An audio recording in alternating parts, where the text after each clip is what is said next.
might have been a better story, John, if Hi, you just John. kept going.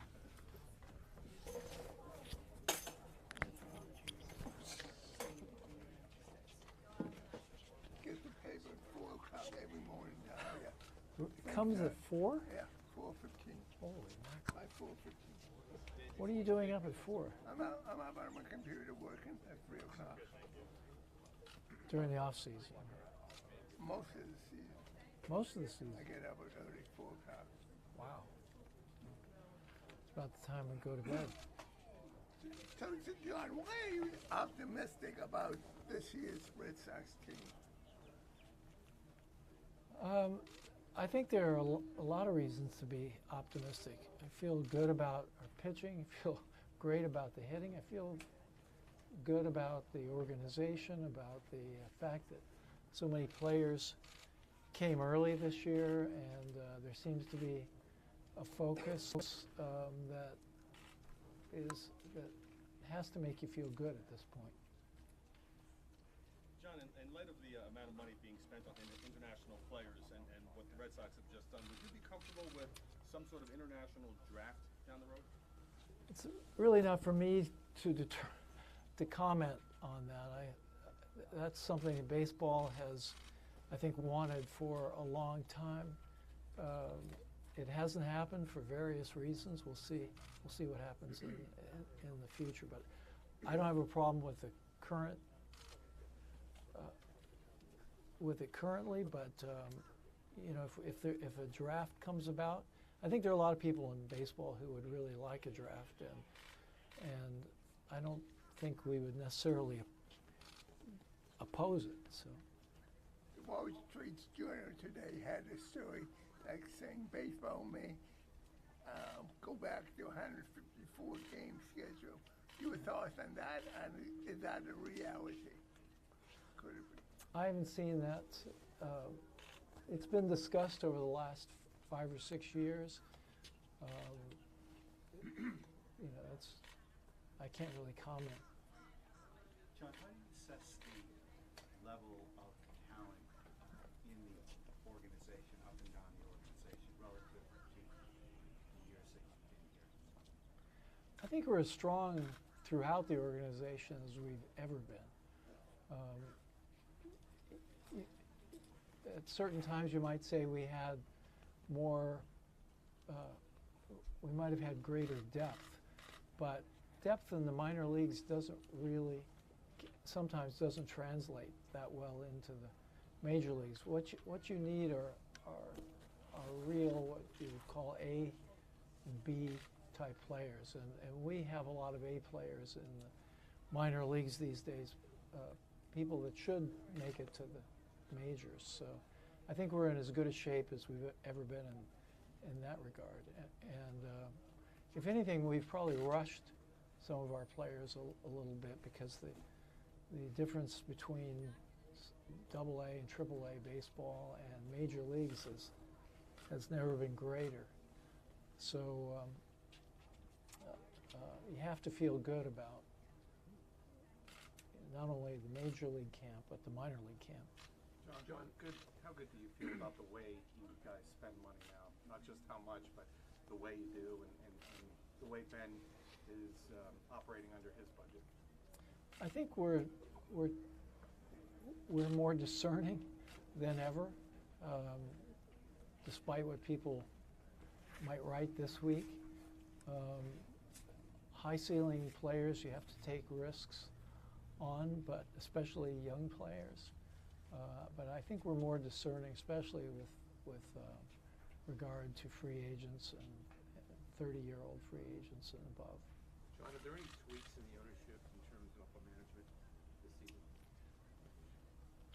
No, last year Mike Gordon was named president of FSG, but not in the Red Sox. And I read those ridiculous stories, or that ridiculous story I think Dan wrote about it. Ridiculous in this sense that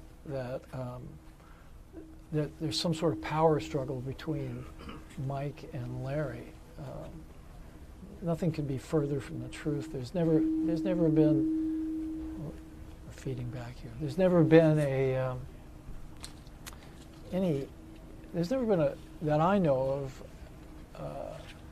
a word spoken in that regard within ownership or by Larry, and Mike is much more involved with Liverpool, and he gets involved with the Red Sox with regard to financial decisions because he's a tremendous financial mind, but there's no power struggle. He said a few years ago in a radio interview, he said Larry Lucchino runs the Red Sox. I mean, do you still feel that way? Is that still true? Or? I think it's, if you were to ask anybody in the organization, including over the off season, that has been and remains the case. He's a pedal to the metal guy, and you know, he is. You can call him a micromanager. He's involved in every decision, and I say micromanager because Jack Welch once said to me that micromanaging is highly underrated as a management tool, and so there's no doubt that Larry is in charge and continues to be in charge. And you can ask anybody in the Red Sox. I'd be surprised if anybody would doubt that or say that.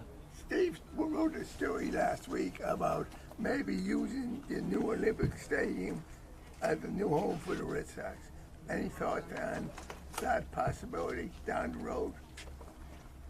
That a new home for the Red Sox.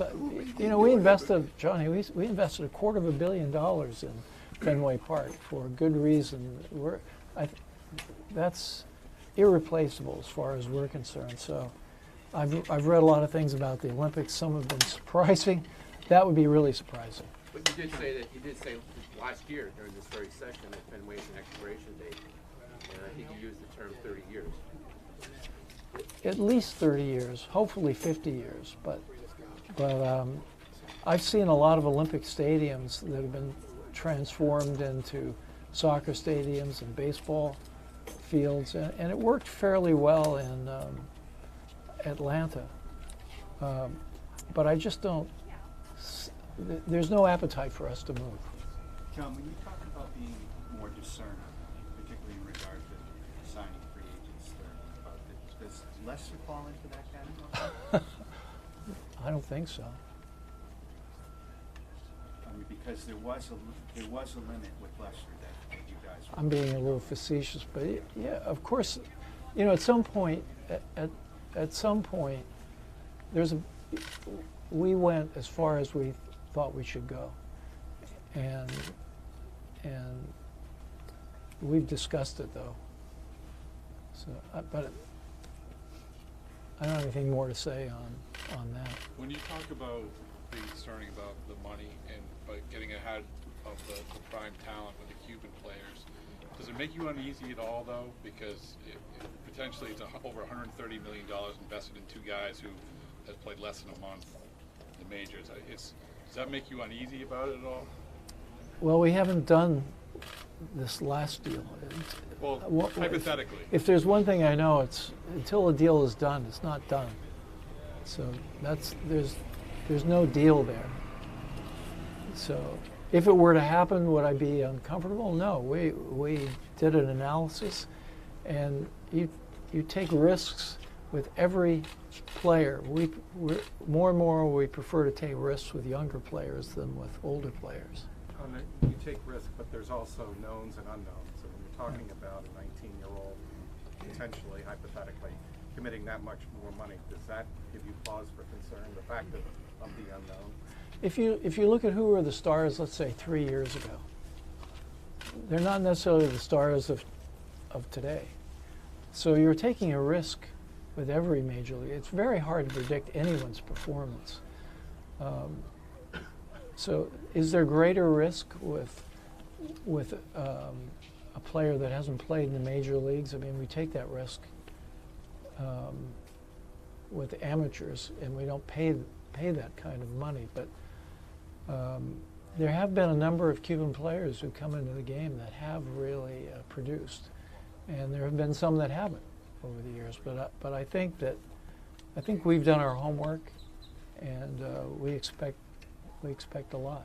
John, John, does is your there- analysis suggest that there may actually be less financial risk involved in signing some of these amateur players, that even if they don't work out, it's just sunk money rather than being a long-term commitment to a free agent that doesn't work out? I think it's hard to say that. Anytime you spend, whether it's a free agent or anytime you spend 50 or 60 million or 100 million dollars on a player, it's a risk. As I said, it's so difficult to predict performance. But if your goal is to win championships, you have to be bold. You also John, want to be, last August, you spoke about the team's concern about pace of game, and that was one of the things that Tom was bringing to the forefront in his candidacy for commissioner. What are your thoughts about the rule changes that have been implemented for this year, and given the importance of the Red Sox as a TV property, how important is it that the games speed up and be a more marketable TV property for NESN and the Red Sox? Well, in the entertainment world we live in today, and particularly in television, you can see what the trends are. People are impatient. Their attention spans have been reduced, so it's important. But I think baseball has moved much further in a shorter period of time than I ever would have hoped for. So I can't give them enough credit for the things that are being tried and implemented, and we'll see it. We'll have some good experiments in the minor leagues this year, and they're already adopting some things for the major leagues that will help. John, international. And it's not about the length of game so much as it is the pace of play. I guess that's how you put it, pace of play. I think everyone in baseball at a certain level, everyone in the commissioner's office, everybody who's a baseball man in the commissioner's office has really seen what a difference pace of play makes in the game. John, international players, would you say, when you talk about risk, would you categorize them sort of like a stock, that the upside could be greater, but there's so many variables? Like, how would you categorize the risk of international players? You know, we do our best to quantify risk. It's difficult to do, as I said, because predicting the performance of baseball players is an imperfect science. But you do your analysis and you look at all the other factors. We've never had a number one pick. This is our 14th spring training. We haven't had a number one pick. So would we pay up to get one? Yes.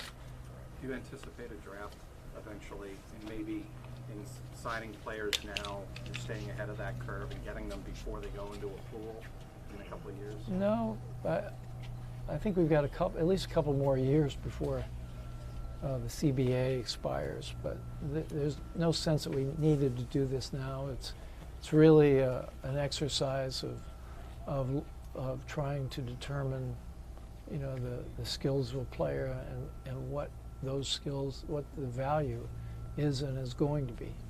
John, what are your thoughts on Larry and some other members of the Red Sox ownership group now having a stake in the Paul Sox? Well, I think the Red Sox have an actual stake as well as Red Sox partners. I think it's a great partnership. There's been a partnership long before we came into the picture, and it's tremendous strategic advantage to have just down the road your AAA team. I've been associated with a baseball team where we were in Calgary, and the major league team was in Florida, and the minor AAA team was in Calgary. That was a nightmare. So the great thing is I think the people involved, Larry, Skeff, and everyone involved are really passionate about what the Paw Sox could become and should be. They should be a model AAA franchise, and these are the right people, and so we were very happy they decided to move forward. How would you feel about a move to downtown Providence as the town proposed? Have they actually proposed that? They haven't. They didn't propose it to us, so I don't know anything about that. I saw what was written in the newspaper. Larry will be here this afternoon. I think he's speaking tomorrow, the next day, and he'd be the person to ask about that. John, with negotiations looming for a new CBA, what changes would you like to see made in revenue sharing? Trying to get me fined. Wouldn't do that. No, it's a ways away. I don't have any thoughts about it at this point. Do you anticipate it being an issue? An issue? Among ownership? You know, the CBA is always a huge undertaking, but it's too early to think or talk about that. You don't want to get fined? We'll have plenty of time to talk about that sometime. John, coming off the last place finish and not having played a game this year, how would you assess the state of the Red Sox on the field and as an organization at this point? You know, honestly, I would say from my perspective that it's never been better. It's just, you know, I saw Ben and John today, and we were talking about it. It's never been better. And you have to remember, yes, we finished last. There's no doubt about it. Same thing in 2012. But if you look at 2012, you look at 2014, midway through the season, we play for championships, and midway through the season, it became clear that wasn't going to happen. So we tore those teams apart. I mean, we radically tore both of those teams apart, and we sacrificed the second half of that season, sacrificed the season, as it turns out, to rebuild, and we don't want to do that again. So, but again, if we had kept those teams together, I doubt if we'd have finished last either year. But I think that we're well positioned. I think we're better positioned than we were in 2013. 2013 was a really special year, and that'll never be replicated. But we're, in many ways, in a much better position than we were that year. Hey, John, can you talk a little bit about having both Ben and John locked up long-term and what it means to you? It's a great thing. What's a great thing is that we did a deal with Ben and it didn't leak. The organization has really, we've done a number of things that the organization used to leak all sorts of things that were counterproductive, and so I feel very good about that. But to answer your question, I feel just terrific that we have two guys who are not only tremendous at what they do, but are great people, love working together. We love working with them. It's really an idyllic situation. You'd like to keep this team together for a long time, this management team. But why do that based on they were both under contract anyway and coming off the last place finish? I think that you know, in some ways it might mean more when you have a bad year, and we know the reasons we had a bad year. We took a lot of risks last year. We started rookies who weren't really ready yet, and we took risks.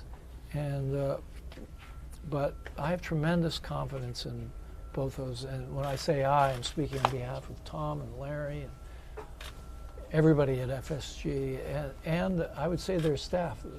Just the whole organization has confidence in those two guys. How long is Ben's deal for? It's a long-term deal.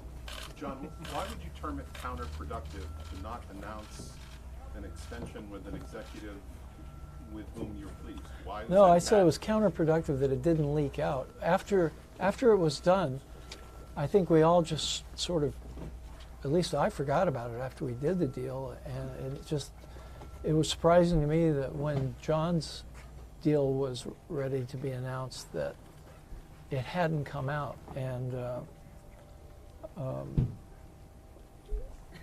I was just characterizing it as great that we don't have internal leaks when things happen. Why is there a policy in place where you don't announce the term? There was no policy. In retrospect, we should have announced it. We should have made it into a big deal. But I think that there was a feeling at some point that, let's get Ben's deal done, then we'll get John's deal done. That was the only thing that held up John's deal, was we wanted to finish Ben's deal. And then we didn't really want to get involved in the middle of the season last year. So, but I think that there was, if I remember correctly, thinking that we wanted to announce them both at the same time. But then I think Ben's deal was done, I don't know, in May or June last year. And then we just, I think, when it's your deal, if you're Ben, the last thing you want to do is talk about your deal. And that's the kind of guy he is. He doesn't like to talk about personal things. But why have a policy of not? We don't have a policy. But both Ben and you have declined to say how long he's under contract. Oh. Yeah. So I guess we do have a policy against saying how long Ben's deal is. Multiple years? It's multiple years. When you look at a manager, people say, well, maybe if you just, I know the last place was a part of it, but if you waited and let him play out the option and picked up the option sometime, why go longer than that with a guy like John? Was because of what he means to you and the organization? Yeah, I think we think of him as the long-term manager. I think I said that last year, and so why wouldn't we do a deal? We think it's good for the organization. People inside the organization knew about Ben's deal. We thought that was good, but again, I think you're right. We probably should have announced Ben's deal when it was done, and there's, I leave it to Ben to talk about how many years. Back to last year for a second. Was there one moment when you're looking at that the season last year, where in your mind you're going to yourself, this just isn't going to work this year? Yeah, and we took definitive steps. We traded away our pitching, and we finished last. You mentioned the gap that exists between the upper levels and the major leagues, and yet you talked about the preferable investments, more sustaining investments that are going into young players. Is there a tension between those two notions? A tension? Tension, and that there's a tension on all of this. There's a tension. No, it's very. A what? Tension rather than a tension. No, that's why I said there's a tension in all these issues, and they're subtle. It's not that they're arbitrary, but they're going to be different ways of viewing things. But we've sort of developed, I think, a way of looking at things, and we're pursuing we have a certain roadmap that we're pursuing. All right. Thank you. John, thank you. Okay. John. Can I ask you one question?